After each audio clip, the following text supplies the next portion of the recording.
Don't wanna sleep then, cause I got something to prove. I gotta take what I hate and finally make a move. I think of you and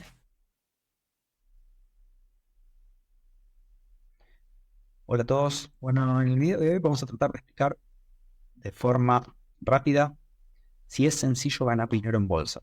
Una pregunta que deberíamos hacernos antes de empezar a invertir.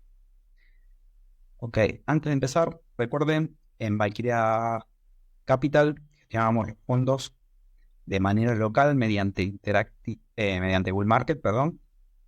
Valkyria Magna sería, y en el exterior, con Valkyria Small Cap, gestionamos mediante Interactive Brokers carteras de pequeña capitalización. Así que cualquier consulta se comunica con nosotros. Ok, antes de empezar, quería mostrar algunos datos que son bastante reveladores en cuanto a lo que es inversión en bolsa. Empezamos por Estados Unidos y estadísticamente, esto es un informe de S&P, estadísticamente el 88% de los gestores profesionales no bate el mercado, o sea, pierde dinero en bolsa. Ahora, esto, si nos vamos a Europa, empeora el 92% no bate al mercado, con lo cual solo el 7,6% es, de los inversores profesionales obtiene rendimientos superiores a su índice. Y Canadá, mucho peor, 97% no bate el mercado de los gestores profesionales. Entonces, esto nos hace preguntar, si todo el mundo pierde dinero en bolsa, ¿qué le queda al inversor retail? Y bueno, creo que la respuesta era media obvia, porque lo que ocurre generalmente es que el inversor retail compra cuando el vecino le tira un dato, o cuando ve un gráfico que está subiendo, cuando todos están ganando dinero, cuando hay mucha emoción. Y luego, bueno, cuando baja fuerte el mercado, ahí empieza a tener pánico, vende en el peor momento, tiran la toalla y nada, la bolsa es un casino y se alejan y bueno, pierden todo interés y la oportunidad de poder generar retornos que son realmente muy buenos. Y efectivamente, cuando vimos un informe de JP Morgan, es así. El inversor retail tiene un rendimiento muchísimo peor que el mercado y que muchos otros segmentos en la economía. Con suerte, llega a superar un poco la inflación. Así que bueno, ya arrancando con esos vientos en contra, tenemos que empezar a plantearnos cómo podemos generar ingresos en bolsa y si es realmente sencillo antes de arrancar. Entonces, a partir de estos datos que son reveladores para mí también, en cuanto al porcentaje, no sabía que era alto, pero no sabía que era tan alto, y en periodos más largos, que es donde realmente hay que medir al gestor. Ya partimos desde un punto preocupante. Entonces, la pregunta que nos tenemos que hacer es si es difícil o es fácil ganar dinero en bolsa. Y sí, nosotros de Valkyria creemos que no es difícil ganar dinero en bolsa. No es por ahí lo más sencillo del mundo, obviamente, porque si no lo estaría haciendo todo el mundo. Pero es, enfocándolo de cierta forma, creemos que es bastante sencillo poder generar retornos extra en los ahorros de cada inversor. Entonces, vamos a empezar con una pregunta sencilla, que es: si comenzamos con este tema, ¿dónde puedo invertir mi dinero hoy? Lo que podemos hacer es, como hacemos generalmente con los inversores cuando vienen a consultar, es mirar la historia. Nosotros, si bien hay mucho donde se podría invertir, inmuebles, garajes, comercios, bueno, justamente bonos, acciones, letras, un montón de activos, y tampoco tantos. Lo que podemos hacer es por ahí mirar un poco la historia, a ver cómo se comportaron y empezar a, por lo menos, filtrar las decisiones que vamos a tomar. Entonces, agarramos primero este gráfico que es bastante ilustrativo y nos dice $1 puesto en el 1800, o sea, acá tenemos una muestra de 200 años de historia, y nos indica qué poder adquisitivo, o sea, neteado de inflación, qué poder de compra tengo con ese dólar luego de esos 220 años. Entonces, si yo agarré el dólar y me lo guardé bajo el colchón, acabo de perder casi todo. O sea, me quedan 4 centavos, con lo cual perdí el 96% del valor. Entonces, ya de esa forma descartamos lo que es guardar el dinero en el colchón, como muchos generalmente hacen, porque no se dan cuenta, pero lo están comiendo con la tasa de inflación, más en estos últimos 2-3 años, luego de la pandemia, hubo mucha inflación en Estados Unidos, y eso va erosionando el ahorro. Ahora bien, si compraste oro, por ejemplo, no lo hiciste tan mal. Multiplicaste por 4. De $1 tenés 4 en 220 años. O sea, te salvaste de la inflación, digamos. Te cubriste por lo menos de algo. Ahora, esto empieza a cambiar cuando te metes activos financieros. Por ejemplo, las letras, que son un poco más cortas que los bonos. O sea, en periodos, las letras tienen vencimientos más cortitos. Ya ahí ganaste un 500% más. O sea, $250 ya hiciste con $1. Por ahí bastante más. Ahora bien, si lo haces con un bono, ya se te va 4 veces más la rentabilidad que con una letra. Perdón, 8 veces más. Con un bono, con $1, conseguiste $2.000. Con lo cual ya va mejorando. Y donde vemos la mejor rentabilidad, obviamente, es en acciones. En acciones superó ampliamente todos los demás activos. O sea, es un 500, es un 2000, es 2000 veces más que invertir en bonos. Con lo cual, con $1 se llegó a hacer 2.3 millones de dólares en, obviamente, 220 años. Poder adquisitivo, esto ya está neteado de inflación. Real hubiese sido mucho más. Lo tenemos en gráfico. En algún momento lo vamos a también mostrar. Bueno, con lo cual ya acá descartamos casi absolutamente todo y nos centramos en acciones. Entonces ya sabemos que algo en acciones, evidentemente, tenemos que invertir porque es lo que más rentabilidad da a lo largo del tiempo. Tema 2. Cualquier tipo de acción, y este gráfico es bastante ilustrativo. Lo que nos va a decir es, dentro de las acciones, cuáles se comportan mejor y obviamente, cuando estoy comprando una acción, todos sabemos que estoy comprando la parte de un negocio. Si yo compro una parte de un negocio y la compro muy cara, mi rentabilidad sobre ese negocio obviamente va a ser muy bajita o más bajita que si yo compro un negocio y lo estoy pagando más barato. Parece una obviedad, pero a veces es muy difícil de tratar de comprar acciones y que estén baratas, porque generalmente pasa lo que dijimos, que la gente compra cuando sube y al contrario, cuando empieza a bajar, empieza a tener pánico y vende. Y eso es lo que tenemos que tratar de cambiar. Esta matriz de puntos es bastante ilustrativa. De izquierda a derecha nos indica cuán barata o cara está la acción. Y el eje vertical nos dice si está con más rentabilidad o con menos. Entonces, evidentemente, si yo quiero comprar barato, me va a indicar que las rentabilidades sobre esas acciones van a ser más altas, con lo cual se van a ir concentrando más los puntos en esta zona. Y está bueno porque me gustó esto, porque era interactivo y lo podíamos ver. Esto es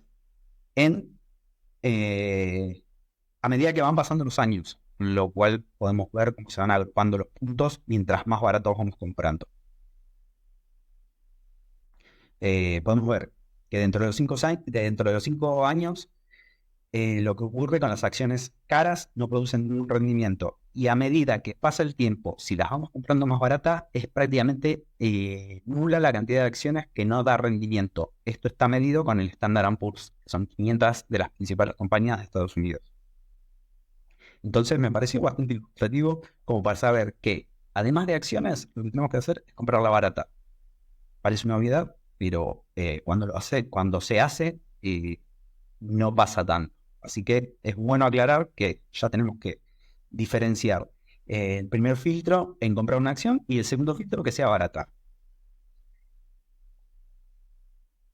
Ahora bien, una característica más que creo que es muy importante a la hora de definirlo es que es un factor importante, que es tratar de no entrar y salir todo el tiempo del mercado, lo que se denomina day trading o trading especulativo y demás, porque no queremos decir que no se puede, pero sí es mucho más difícil generar retornos entrando y saliendo del mercado.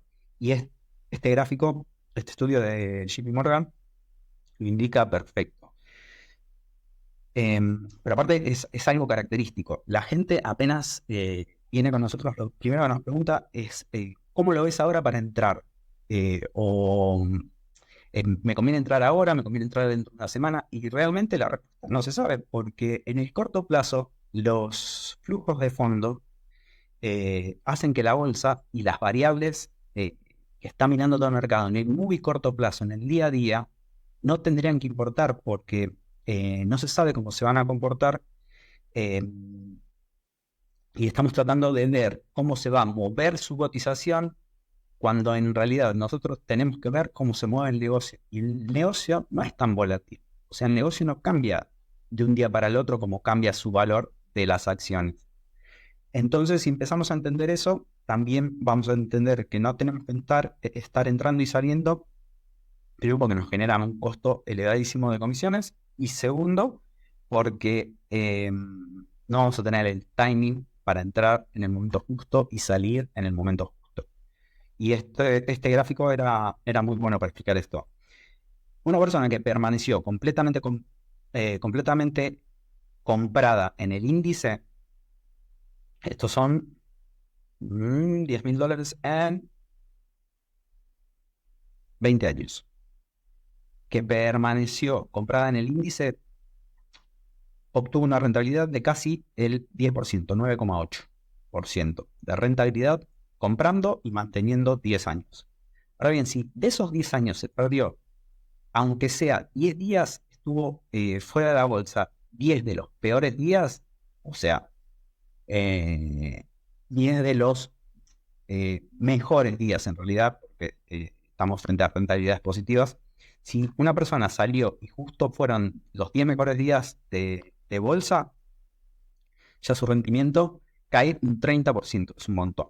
Cae al 6%, un 40%, perdón. Cae al 6% el rendimiento anual.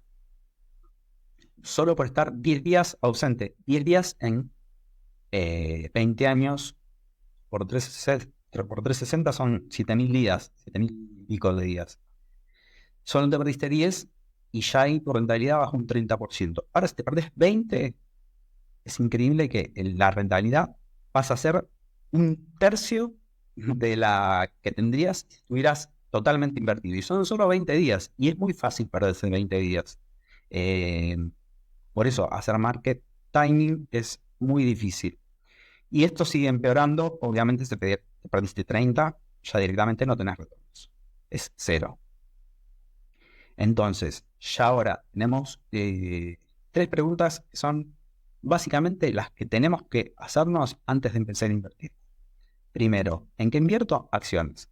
Segundo, no es que tengamos que estar invertidos 100% en acciones, pero si yo tengo una cartera amplia, sé que algo en acciones debería empezar a tener, por más que me dedique a inmuebles, a cualquier otro tipo de activo, a comprar comercio, no sé.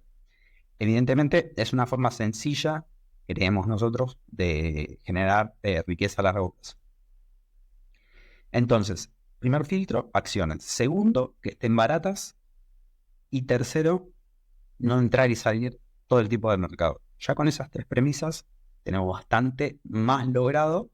Evidentemente, el 90 y pico por ciento de los gestores profesionales y muchos retail que no pueden llegar a hacer rendimientos por arriba de la media.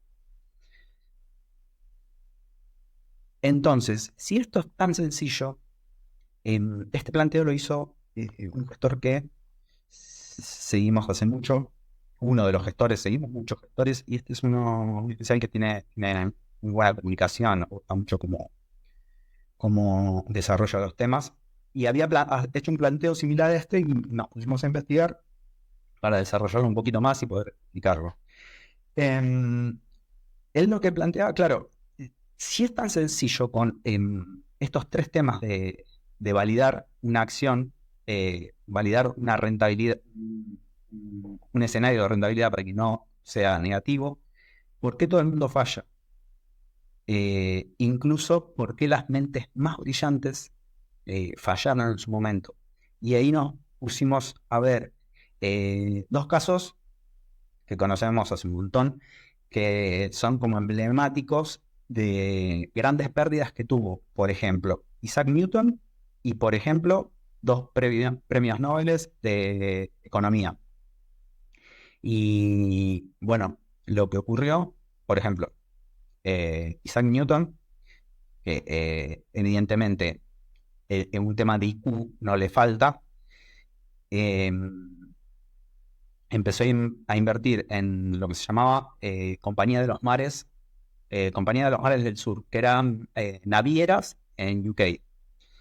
Y claro, al principio ganó dinero, después como que se engolosinó y evidentemente no pagó cualquier múltiplo, o sea, pagó empresas caras, digamos, y bueno, sí, se armó una burbuja, en ese momento se armaban muchas, una de los tulipanes, hubo varias burbujas en ese momento en Europa, y en una de esas la agarró y le hizo perder prácticamente todo su dinero.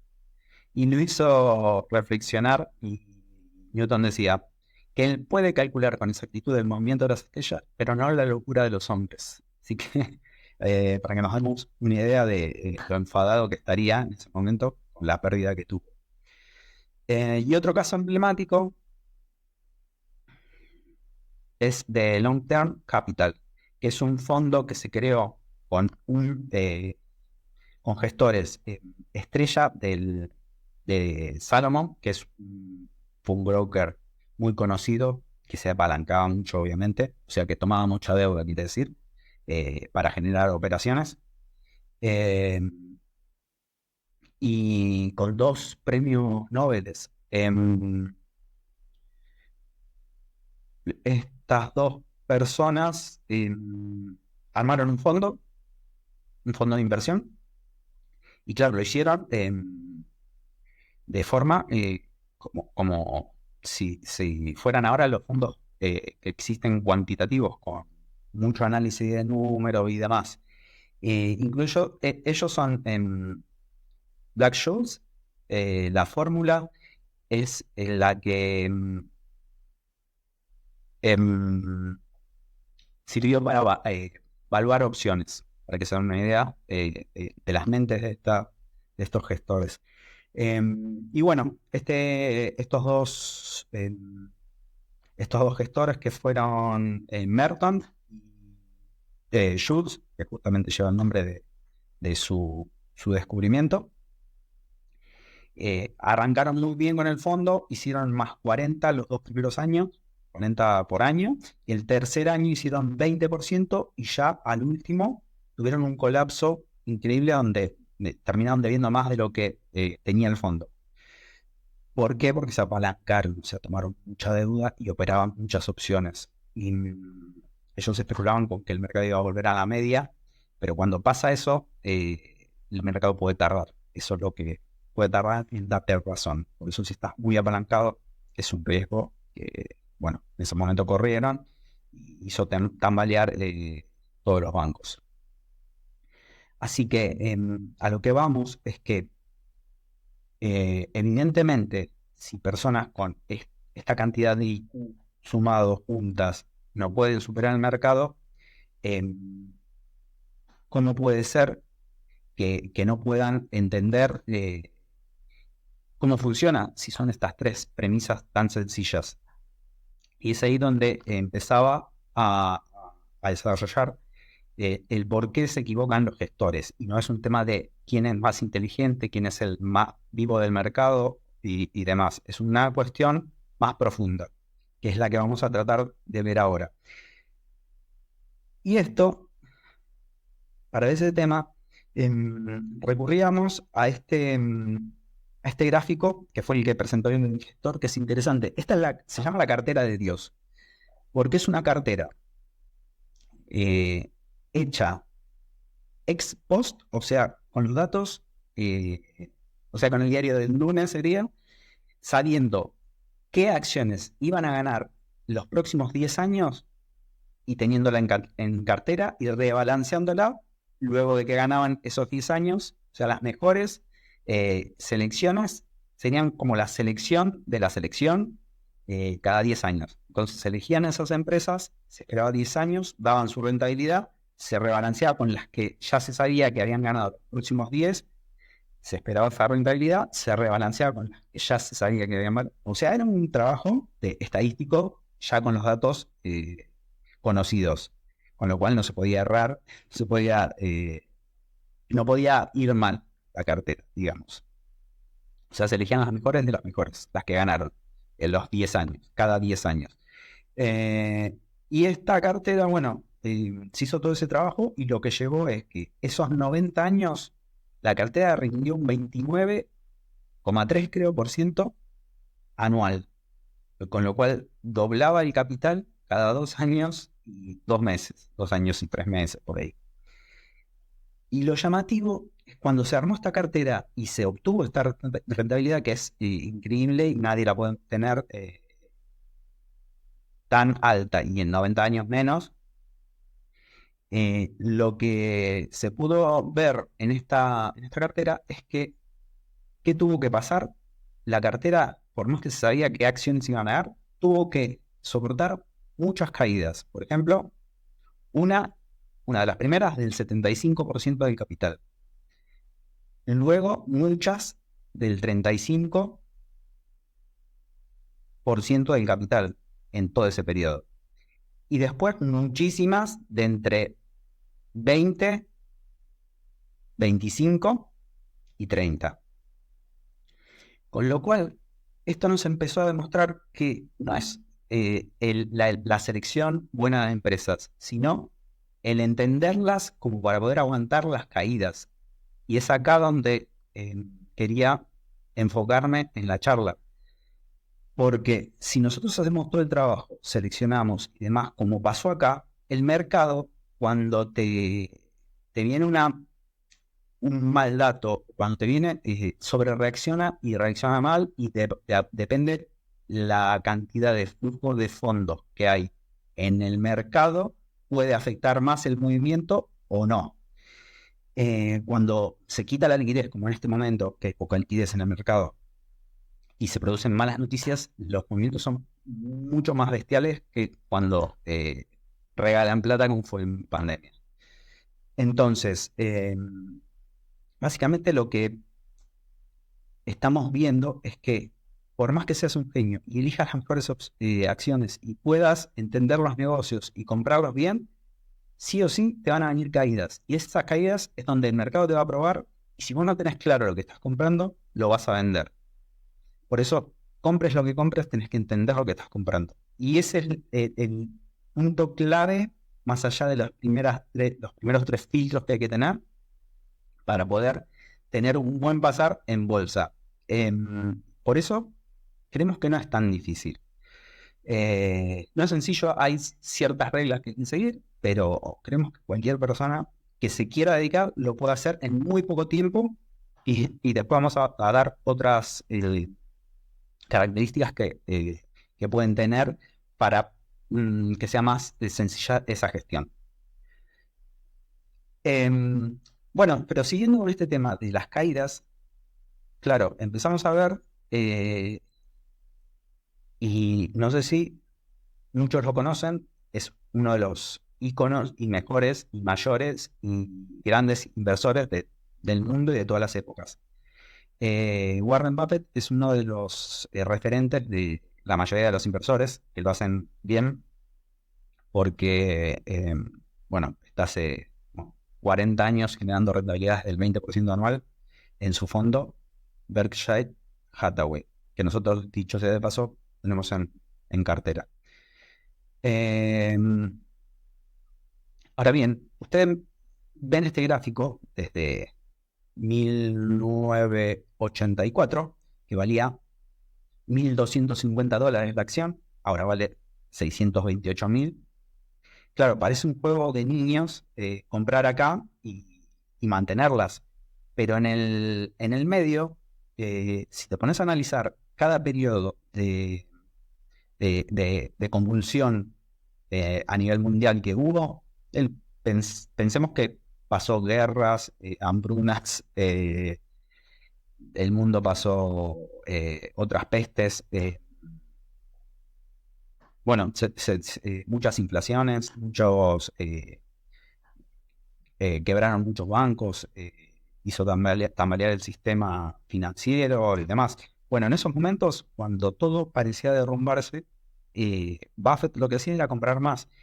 Eh, a lo que voy es que no fue todo un camino color de rosas. Él en el medio tuvo que aguantar varias veces caídas por arriba del 40% de su cartera. Uno, cuando ve caídas del 70 o del 40%, se lo tiene que poner a la cabeza que uno está poniendo todo su capital. Imaginemos $100.000, un departamento chiquito. $100.000.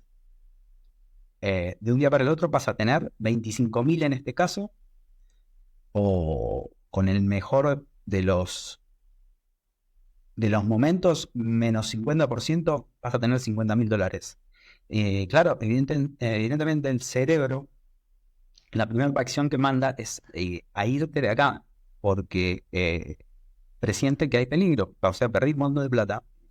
Ya quiero salir de acá, quiero salir de 3, quiero liberarme de esto. Y con todo el sentido del mundo, la cabeza funciona así porque hace millones de años viene funcionando así. Y históricamente, eh, cuando pasó eso, eh, resolvía problemas el irse cuando había un problema de inundación, de terremoto, cuando hay fuego y demás. El cerebro manda la señal de peligro y uno sale corriendo. O sea que funciona bien para todo, pero para la bolsa no. Para la bolsa, justamente cuando te manda la señal del cerebro de que está todo muy peligroso, es habitualmente lo que sucede es que los precios están en su mejor momento. Y es cuando hay que mantenerse un poco más frío y analizar bien qué está comprando cada uno.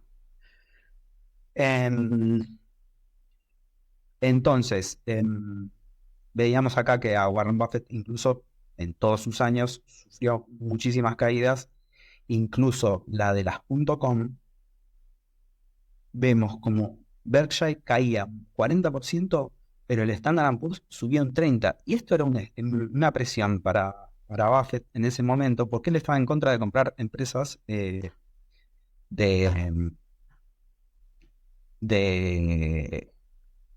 Internet, que en ese momento estaban de moda y por eso subían y subían.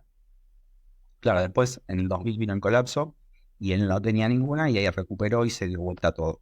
Pero, como dice Guzmán, el trabajo del buen gestor es estar con cara de tonto mucho tiempo hasta que el mercado te da la razón. Ok.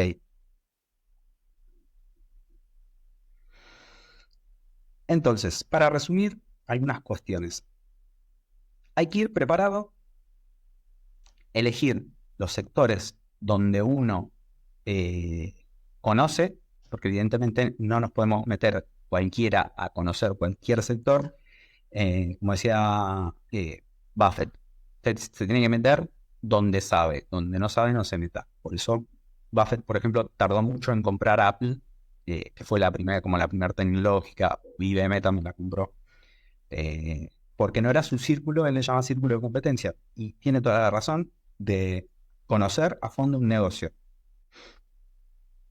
Entonces, ya, si uno por ahí quiere invertir y trabaja en el sector IT o en el sector inmobiliario, lo más lógico es que cuando empiece a invertir, empiece a mirar empresas de su sector, porque le va a ser muy sencillo tratar de comenzar a entenderlas o valorarlas, o entender si ese negocio va a existir dentro de 4 años, 5 años, o saber si como está armado va a ganar plata, porque básicamente lo conoce desde adentro.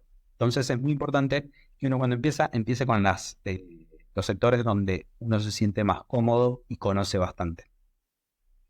Otro tema que hay que tener claro cuando uno se enfrenta a la bolsa es preparar mínimamente lo que es una valoración de empresa, que no es algo imposible, es bastante sencillo. No hace falta ser contador. Sí hay que dedicarle algo de tiempo, obviamente, a entender los estados contables y ver cómo se comporta una empresa al presentarlos, o sea, tener referencias de que es un buen estado contable, que es malo, cuándo es mala la deuda, y demás. Este es quizá el punto más complejo, digamos, si queremos buscárselo, porque hasta ahora viene siendo sencillo. Y lo que destacamos, que es lo que hicimos últimamente en estas últimas diapos, hincapié es en que hay que tener ese doble skill o como doble vara para medir lo que uno va a hacer frente al mercado. Hay que tener mucha humildad, porque uno se puede equivocar, por eso eh, se compran varias acciones, o sea, no se concentra todo el capital en una sola acción. Eso que dicen de poner los huevos en varias canastas es real, porque uno se puede equivocar o puede tener un problema algún sector específico. Entonces tiene que haber una diversificación mínima, por más que uno trabaje concentrado.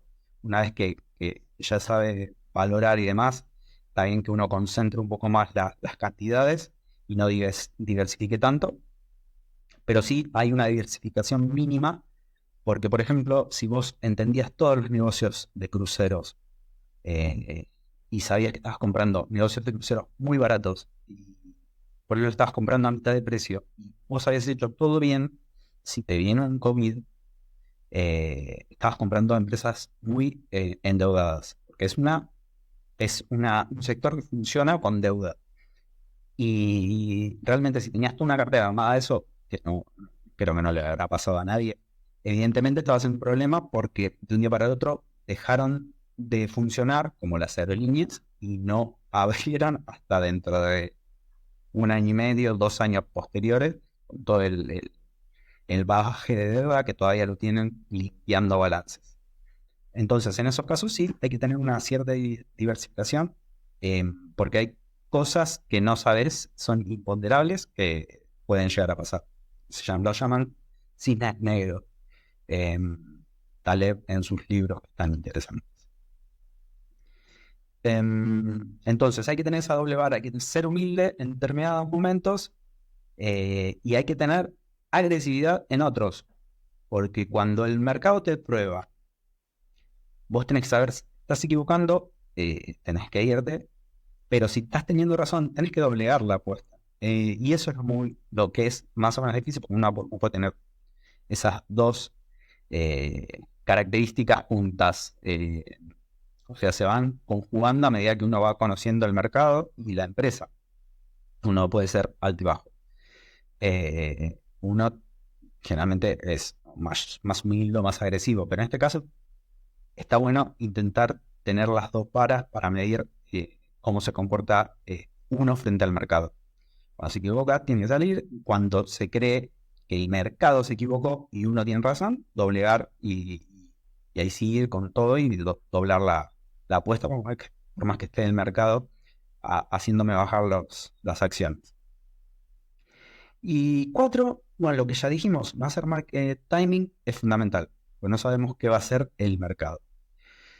Y dicho esto, bueno, hay unas veces que nos funcionaron estas propuestas que detallamos. Por ejemplo, en una de las empresas que teníamos en cartera, desde el 2017 teníamos en cartera, es una posición inicial que seguimos teniendo en Valkyria Small Cap. Es una empresa de créditos del exterior de Canadá. Claro, esa empresa la compramos alrededor de $27 canadienses. Y obviamente los primeros años fueron bien. Más allá de que hay bajas, todo el tiempo siempre hay noticias, hay temas que uno tiene que ir viendo y saber si le va a afectar al negocio. Y en un momento, sí, la acción cae un 45%, que esto fue no fue en pandemia, esto fue por una regulación.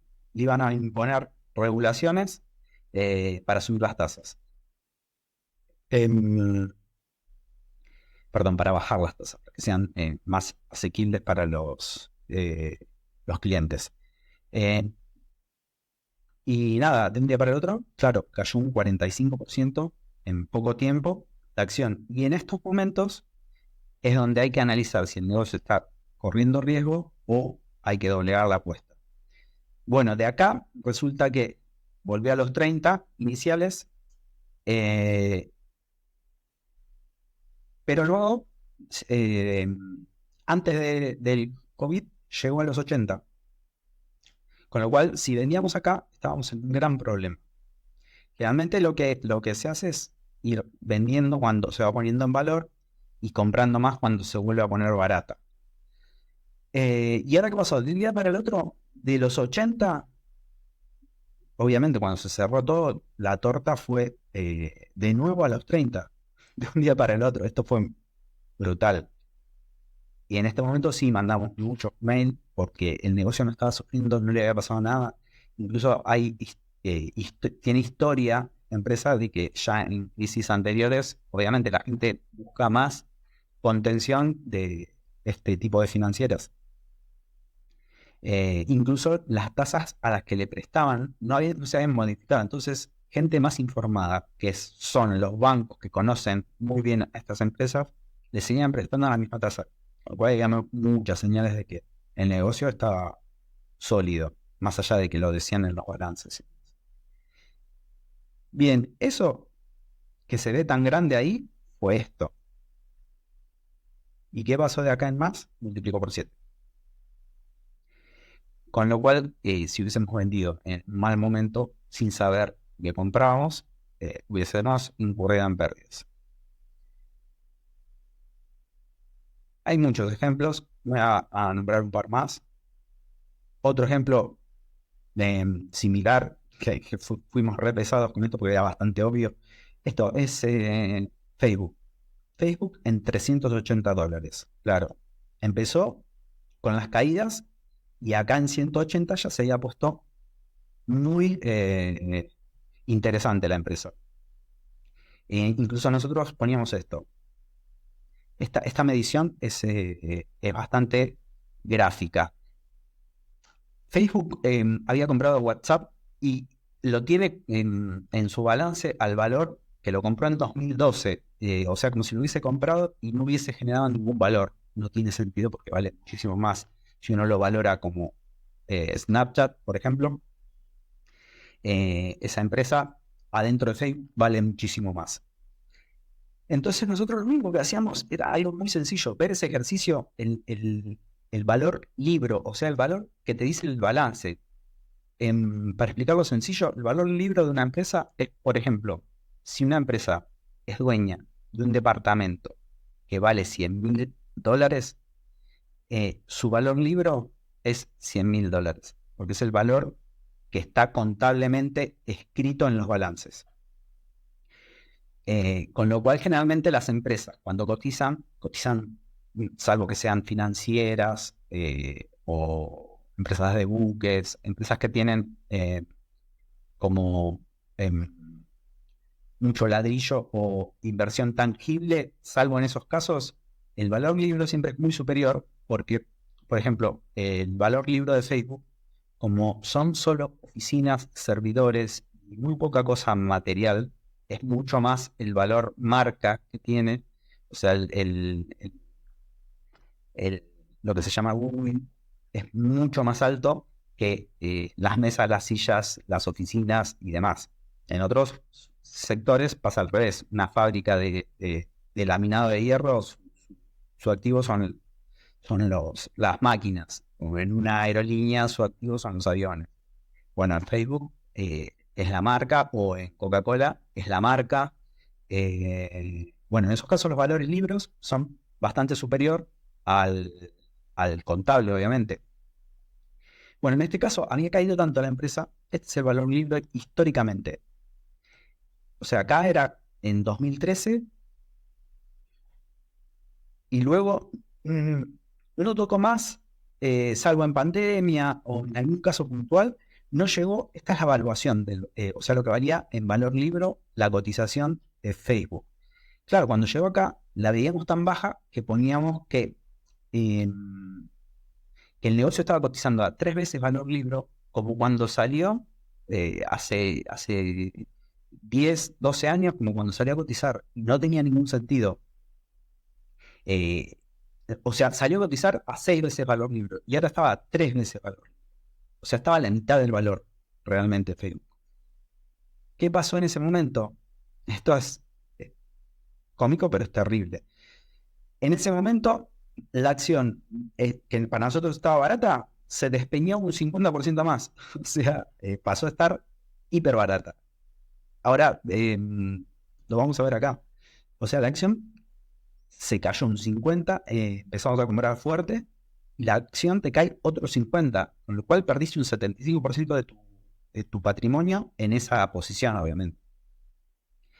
Eh, ok, bueno, ¿qué hicimos? Seguimos viendo en qué consistía el problema para saber si es un problema estructural y tenés que, como habíamos dicho, huir o tenés que redoblar la apuesta. Bueno, seguimos redoblando la apuesta por bastante tiempo.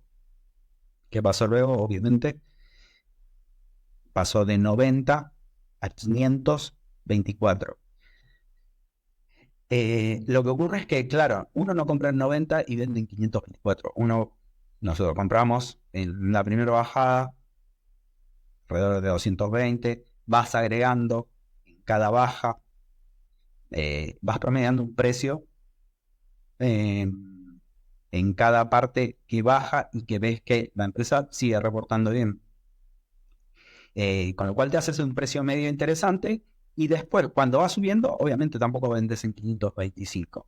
Vas vendiendo a medida que se va acercando a ese valor intrínseco. Y ese es medio el trabajo artesanal que se va haciendo cuando se compra una acción y se vende.